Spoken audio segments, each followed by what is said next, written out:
Part 5 की starting में सिंह दंग और मिस्टर सिंह को एक दूसरे से इंट्रोड्यूस करवाता है और सिंह डैड को एक्सप्लेन करने लगता है कि दंग यहाँ पर क्या कर रहा है और डैड उसकी बात समझ जाते हैं, लेकिन उनका दिमाग इस बात से ख़राब हो रहा था कि दंग एक गे है और दंग सिंह का एक शर्ट मांगता है। तो सिंह अपना कबर्ड खोलता है जिसके अंदर वो पैच को देखता है और वो इतना हैरान था कि वो ज़ोर से चिल्लाकर कबर्ड बंद कर देता है, जिससे कि पैच के सर में चोट लग जाती है और मिस्टर सिंह को लगने लगता है कि कबर्ड के अंदर कोई है, इसलिए वो उसे खोलने के पीछे पड़ जाते हैं, लेकिन सिंह उन्हें वो खोलने नहीं दे रहा होता है।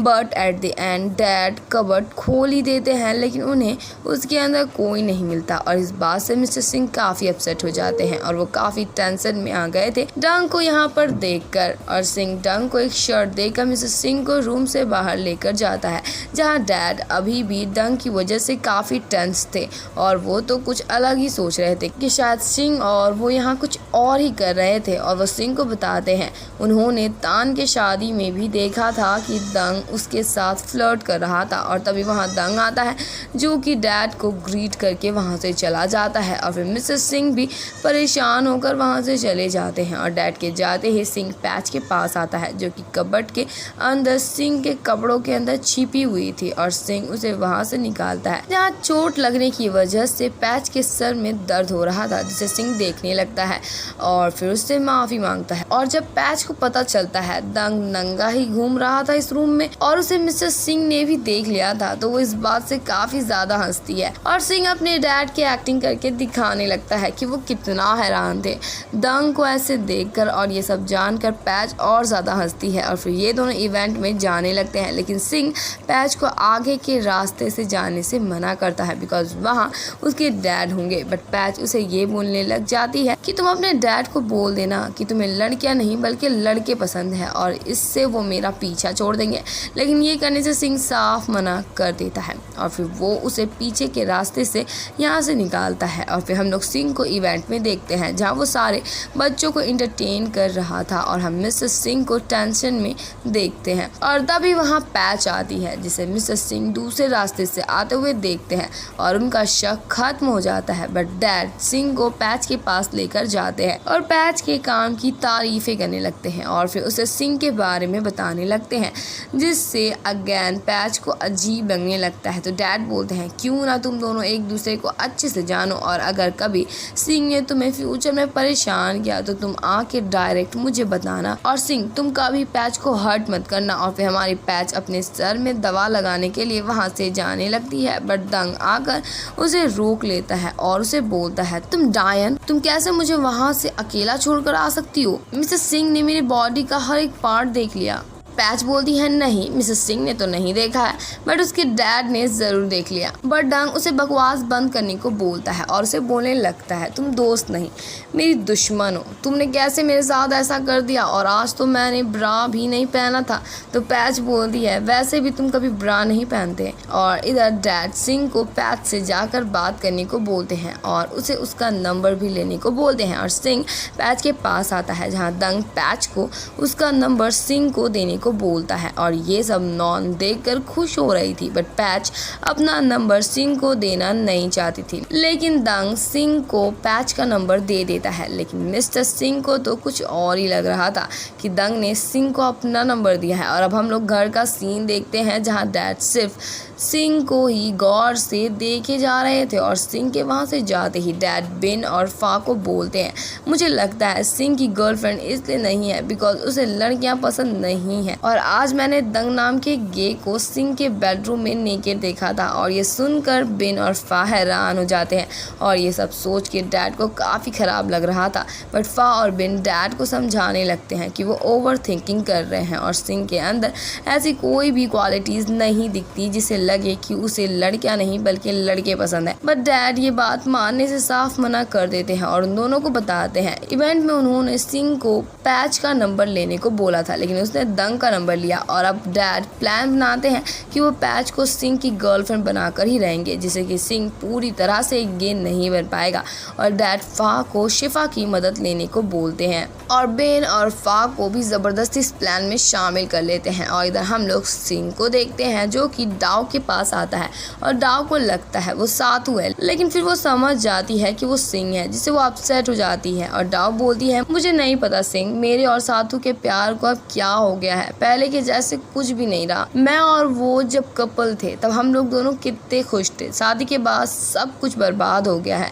मैं ऑलरेडी प्रेग्नेंट थी, इसलिए मैंने और सातू ने शादी कर ली। तो सिंह बोलता है, तो तुमने ये बात हमें क्यों नहीं बताई थी? तुम लोगों ने बस अपने से सब कुछ डिसाइड कर लिया और फिर शादी भी कर ली। और तुम्हारी जानकारी के लिए बता दो, किसी ने भी तुम्हें फोर्स नहीं किया था। तो डाव बोलती है, अगर मैं डैड और बिन को बता देती तो वो लोग पक्का मेरा अबॉर्शन करवा देते। मुझे लगता है सातू और मैंने कुछ ज़्यादा ही जल्दी शादी कर ली थी। हमारा रिलेशन 1 ईयर का भी नहीं हुआ था और मुझे लगता है हमें सिर्फ कुछ ज़्यादा ही वक्त की ज़रूरत है।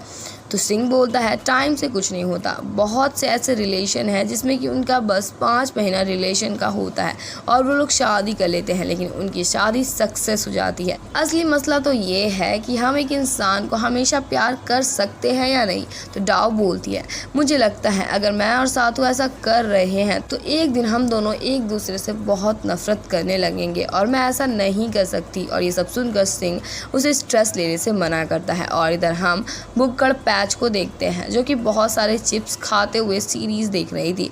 और तभी उसके पास सिंह का कॉल आता है और वो लोग डाव और सातू को लेकर डिस्कस करने लगते हैं। तो सिंह बोलता है कि तुम्हारा गैस सही था, सातू और डाव शादी के लिए रेडी नहीं थे। वो लोग का रिलेशन का भी कुछ ज़्यादा दिन नहीं हुआ था। तो पैच बोलती है, तुम्हारी बहन शादी से पहले ही प्रेग्नेंट हो गई थी ना, मुझे लगा ही था। तो सिंह बोलता है, क्या तुम्हारा भाई मेरी बहन से अभी भी प्यार करता है? तो पैच बोलती है, मुझे नहीं लगता कि वो करता है, बिकॉज वो दिन भर उसकी बुराई करते रहता है और उन दोनों का हमेशा झगड़ा होते रहता है और ये उन दोनों के बच्चे के लिए ठीक नहीं है। बेटर यही रहेगा कि वो लोग डिवोर्स ले ले। तो सिंह बोलता है, बट वो लोग नहीं ले सकते, यही तो बड़ी प्रॉब्लम है, मेरे डैड ऐसा होने नहीं देंगे। तो पैच बोलती है, तुम्हारे डैड उन्हें डिवोर्स लेने नहीं देंगे, लेकिन उन दोनों को ऐसे ही खराब हालत में एक दूसरे को साथ रहने देंगे ना।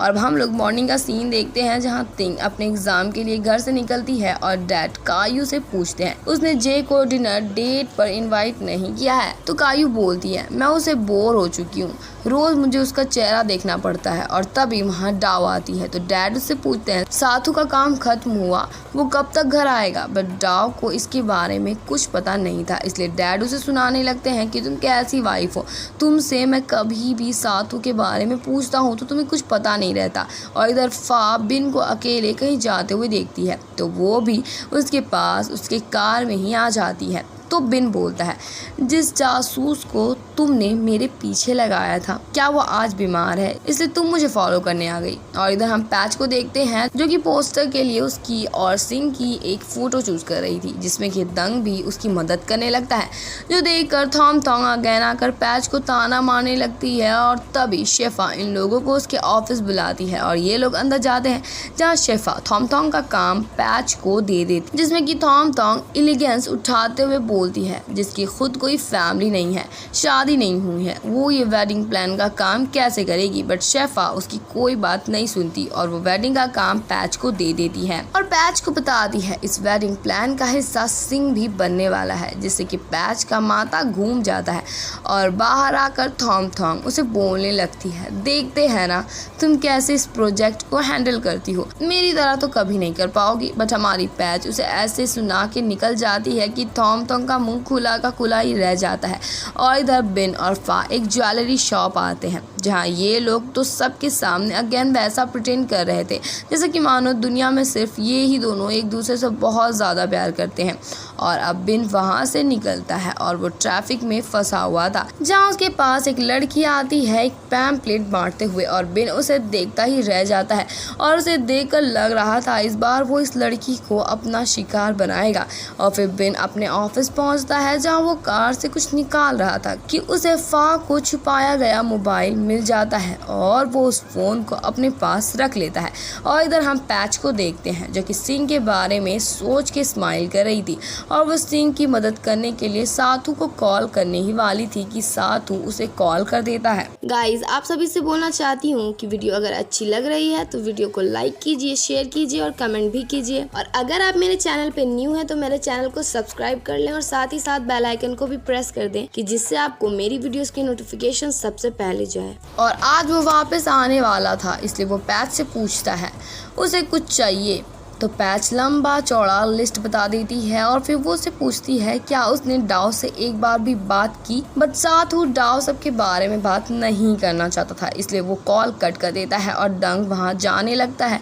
बट पैच उसे याद दिलाती है कि वो लोग एक साथ कुछ खाने जाने वाले थे, बट डंग जाने से मना कर देता है बिकॉज उसे उसके दोस्त लोगों के साथ आज रहना है, जिससे कि पैच थोड़ी अपसेट हो जाती है। और अब पैच जिसको भी कॉल करके उसके साथ खाने में चलने को बोलती है, लेकिन वो सब ये रीज़न देकर जाने से मना कर देते हैं कि वो लोग अपने बॉयफ्रेंड के साथ हैं, जिससे कि पैच बेचारी का दिल टूट जाता है। और जब उसके पास कोई इंसान नहीं बचता बुलाने के लिए तो वो सिंह को कॉल करती है और सिंह तुरंत उसके पास आ जाता है और उसे पूछता है क्या वो उसे फ्लर्ट कर रही है, बट पैच बोलती है कि मैं गे लोगों के साथ फ्लर्ट नहीं करती। और हमारी पैच अलग अलग बहाने बनाने लग जाती है कि उसने बस काम की वजह से बुलाया है और दिस दैट, बट सिंह समझ जाता है कि वो बस उसे यहाँ खाने के लिए बुलाई है और वो अपसेट भी है। और इधर बिन फा के छुपाए गए मोबाइल को देख रहा था और वो फा को कॉल करके बोलता है वो आज घर लेट से आएगा। और ज्वेलरी शॉप में होने की वजह से फा उसे कुछ भी नहीं बोल पाती और बाकी लड़कियां बिन की तारीफें करने लग जाती है कि वो कितना अच्छा आदमी है, वो हमेशा सब कुछ तुम्हें बता के करता है। और इधर बिन फा का मोबाइल अपने ऑफिस में ही छोड़ कर चला जाता है। और इधर पैच खाने में बहुत सारी डिशेस ऑर्डर करती है, जिससे कि सिंह बहुत हैरान था और उसका कहना था इतने खाने से 5 भूखे लोग और 10 नॉर्मल लोग भी खा लेंगे। तो पैच उसे बताती है वो बचा हुआ खाना घर लेकर चली जाएगी और आज 50% डिस्काउंट है, इसलिए उसने इतना कुछ ऑर्डर किया है और ये डिस्काउंट सिर्फ कपल्स के लिए ही, इसलिए उसने सिंह को यहाँ बुलाया। और अगेन पैच बोलती है मुझे समझ नहीं आता इन लोगों को सिंगल लोगों की कोई फिक्र क्यों नहीं है, सरकार को तो हमारे लिए सब कुछ फ्री में ही कर देना चाहिए। और पैच सिंह को बताती है उसने उसे कॉल करने से पहले अपने सारे फ्रेंड्स को कॉल किया था बट कोई नहीं आया और वो सब शादीशुदा हैं लेकिन कोई खुश नहीं है। और मुझे समझ नहीं आता ये शादी करके क्या मिलता है, लोग शादी क्यों करते हैं, सिंगल रहना ज़्यादा बेटर होता है।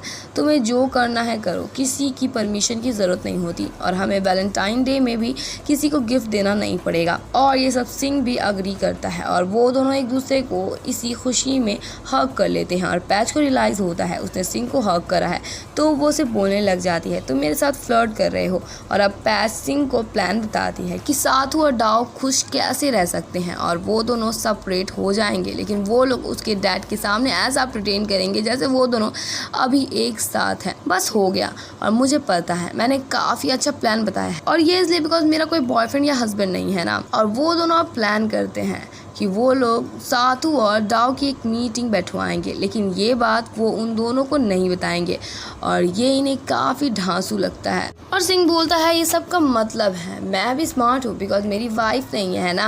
और इससे पैच भी अग्री करती है। और हम नेक्स्ट डे का सीन देखते हैं जहाँ सिंह के शॉप में डाव थी, तभी वहाँ पैच साथू के साथ आती है और साथू पैच को बोलता है इस बार तो तुमने ये कर दिया लेकिन अब से कभी कुछ मत करना बिकॉज मुझे इससे कोई फ़र्क नहीं पड़ता और मुझे इस लड़की से कोई बात नहीं करनी है। और ये सब सुनकर डाव सातू को काफ़ी ज़्यादा सुनाने लगती है और उसे मार भी देती है। और अगेन डाव सातू पर इल्ज़ाम लगाती है कि उसका अफेयर चल रहा है और इस वजह से दोनों की लड़ाई बहुत ज़्यादा बढ़ जाती है और डाव सातू को फूलों से मारने लग जाती है, जिससे कि सातू को भी गुस्सा आता है और वो भी उसे फूलों से मारने लगता है। और सिंह और पैच भी इन दोनों को रोकते रह जाते हैं और इसी के साथ इस पार्ट की एंडिंग हो जाती है। There was a time when you had me falling to the ground.